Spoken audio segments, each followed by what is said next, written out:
നമ്മുടെ അക്ബർ ആര്യൻ്റെ അടുത്ത് പറയുകയാണ്, നീ ഒരു മണ്ടത്തരം കാണിച്ചു. ലാസ്റ്റ് നോമിനേഷൻ ടൈമിൽ, അതായത് നീ ഇവിടെ നിന്നിരുന്ന ടൈമിൽ ഞാൻ ആദിലയും നൂറയും ഒരുമിച്ച് നോമിനേഷൻ ഇടാൻ ട്രൈ ചെയ്തു. നീ പക്ഷേ മണ്ടത്തരം കാണിച്ചിട്ട് ഷാനവാസിനെയും അനീഷിനെയും നോമിനേറ്റ് ചെയ്തു. പക്ഷെ നീ കൂടി ആദിലയ്ക്ക് ആ വോട്ട് കൊടുത്തിരുന്നെങ്കിൽ നീ ഇവിടെ നിന്ന് പോയേനെ.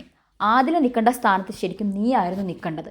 അവൾ ഒരിക്കലും ഇവിടെ നിൽക്കില്ലായിരുന്നു, അവൾ ഔട്ടായേനെ. പക്ഷേ ആദില ആ വീക്ക് നോമിനേഷൻ വരാഞ്ഞതുകൊണ്ട് തന്നെ അതുകൊണ്ട് മാത്രമാണ് നീ ഇവിടെ നിന്ന് ഔട്ടായത്. നീ കാണിച്ച ഏറ്റവും വലിയ മണ്ടത്തരം അതാണ് എന്നുള്ള രീതിയിൽ അക്ബർ പറയുന്നുണ്ട്. പക്ഷേ ഇവിടെ നിൽക്കുമ്പോൾ നമുക്കത് ആരോടും ഷെയർ ചെയ്യാനും പറ്റില്ല. എൻ്റെ മനസ്സിൽ നല്ല രീതിയിൽ ആഗ്രഹമുണ്ടായിരുന്നു ആദിലയും നൂറയും ഒരുമിച്ച് നോമിനേഷനിൽ വരണമെന്ന്.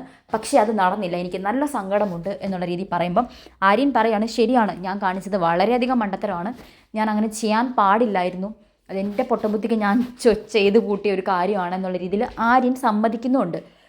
അപ്പം നമ്മുടെ അക്ബർ പറയാണ്, ഇപ്പം ഈ 99 ഡേയ്സ് അല്ലെങ്കിൽ 98 ഡേയ്സിൽ ആതിരയുടെ സ്ഥാനത്ത് ശരിക്കും നീ ആയിരുന്നു. അപ്പോൾ ആദിൽ ഔട്ടായി പോയ സമയത്തായിരുന്നു ശരിക്കും പോകുവാണെങ്കിൽ നീ പോകേണ്ടത് എന്നുള്ള രീതിയിൽ പറയുന്നുണ്ട്.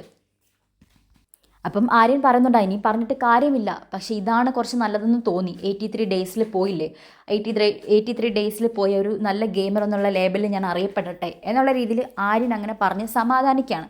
ശരിക്കും ആ ഒരു സമയത്ത് സത്യമാണ്, അക്ബർ ട്രൈ ചെയ്തിരുന്നു ആദിലെ നൂറെ ഇടാൻ വേണ്ടിയിട്ട് കുറേ ട്രൈ ചെയ്തു. ആ സമയത്തൊക്കെ ആദില ഇങ്ങനെ കഷ്ടപ്പെട്ട് മുങ്ങി നടക്കുമായിരുന്നു. കാരണം ആദിലയുടെ പേര് വരത്തില്ല, ഒന്നീ നൂറ അല്ലെങ്കിൽ ആദില, ആ ഒരു രീതിയിലായിരുന്നു. ഇവർ രണ്ടുപേരും കൂടെ ഒരുമിച്ച് വന്നപ്പോൾ മാത്രമാണ് ആദില പോയത്. അപ്പം അതിൻ്റെ ഒരു സങ്കടം അക്ബറിനും ഉണ്ട് ആര്യൻ ഇവിടെ നിൽക്കാതെ പോയതിൽ. കാരണം അവർ ഫ്രണ്ട്സ് ആണല്ലോ. അപ്പം ആ ഒരു കാര്യങ്ങളൊക്കെയാണ് ലൈവിൽ ഇപ്പം അവർ ഷെയർ ചെയ്തുകൊണ്ടിരിക്കുന്നത്. എന്തായാലും കഴിഞ്ഞതിനെ പറ്റി ഓർത്തിട്ട് കാര്യമില്ല. എന്തായാലും ഗിൽറ്റ് ഉണ്ടാവും, അല്ലെങ്കിൽ റിഗ്രറ്റ് ഉണ്ടാവും പല കാര്യങ്ങളിലും.